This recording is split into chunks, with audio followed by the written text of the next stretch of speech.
Sniper Elite Gym, the series where you can literally snipe another man's testicles off. Famously, yeah. Is coming back. And you can still snipe the testicles off, you'll be pleased to know. Yeah, because I know you were into that, weren't you? I was well into sniping the balls off, mate. It's well gory now though, Jim. Yeah. The X-ray kill cams, which people love. Yeah. They're back, but they've got 2 more of them. There's now also what they call a shrapnel X-ray kill cam. Right, okay. Where you can blow things up in the environment and you can watch like an explosive barrel.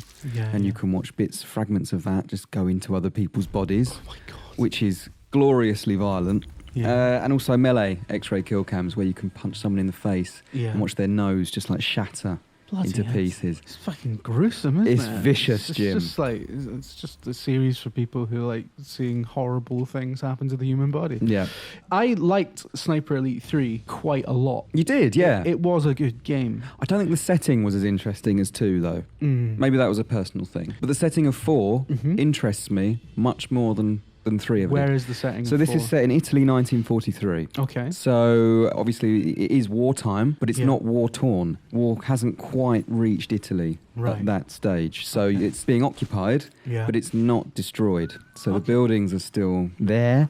Yeah. And they're going for a more... I saw an area called, I think it's called Batanti Village, which is like a little fishing village, a little harbour, which is what you're seeing in the footage now. Now, this is apparently the smallest map in the game, but they say it's roughly around 3 times larger than the biggest map in Sniper Elite 3. So they're dropping last-gen consoles for this, which has allowed them to really push it a little bit more. This is the first game that is exclusively current-gen. I didn't even realise Sniper Elite 3 was out. Yeah, it was, yeah. And yeah, they're going for a much more emergent type gameplay. So the easiest way to describe it is it's a big sandbox mission, like Hitman, say. Yeah. It's not open world, but there is an element of Metal Gear Solid 5 in it. It's really weird. It's like Metal Gear 5 meets Hitman. Right. It's not a big open world. It is just a square box. We have to sort of emphasise that. But the AI in it, they kind of do their own thing. You might stumble upon Nazis having a firefight with resistance fighters in Italy and things like that, which is kind of cool. And I don't know how much of an impact that's actually going to make on the final game. Yeah. You might just stumble across a bunch of dead bodies when you're playing the game, wonder, well, what has happened here?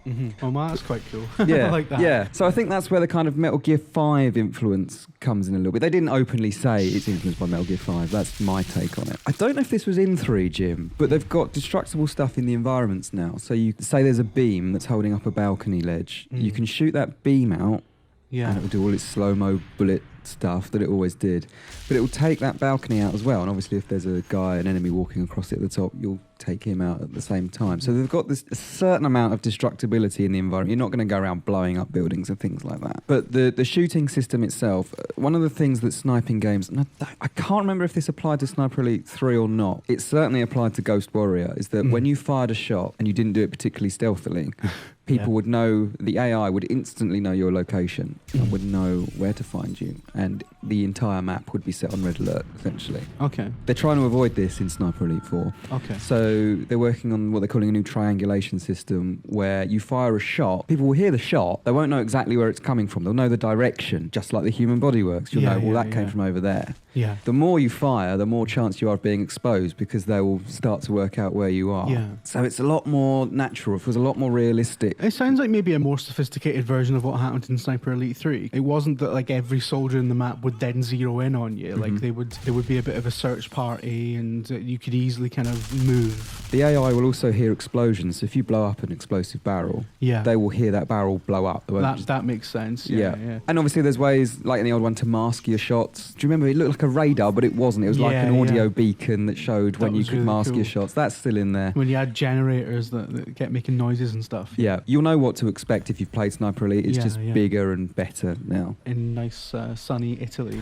It looks nice. The footage perhaps looks a bit compressed, but when you see it in person, I thought it looked quite nice. It's not... Yeah. This is pre-alpha footage we've got, and it demonstrates what you're going to be getting up to. The kind of locations you can expect, but... At this stage, it's still a little rough. The animations aren't quite there, rough, but it's still pretty early. You sat there and watched somebody play it. Did it look nice or...? It didn't look a huge step up from 3. I think the advancement comes in like the scope, the scale of the actual maps rather than the actual visual overall. I saw a map that we can't actually see. It's not in the footage. It was a forest map full of foliage, and that's another thing. You can now creep in the foliage and you can, you know, full of trees, and the lighting was really nice, the way that the light sort of cut through the forest.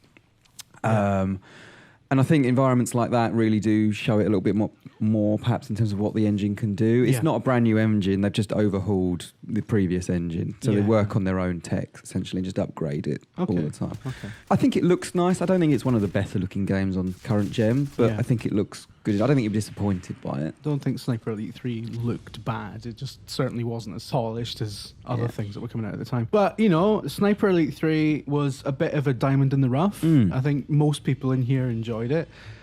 And there's a sort of simple, sick thrill out of just sniping someone's balls off. Yeah, you're absolutely right. And it was just, I mean, a lot of people get frustrated with the kill cams because they are quite frequent in Sniper Elite.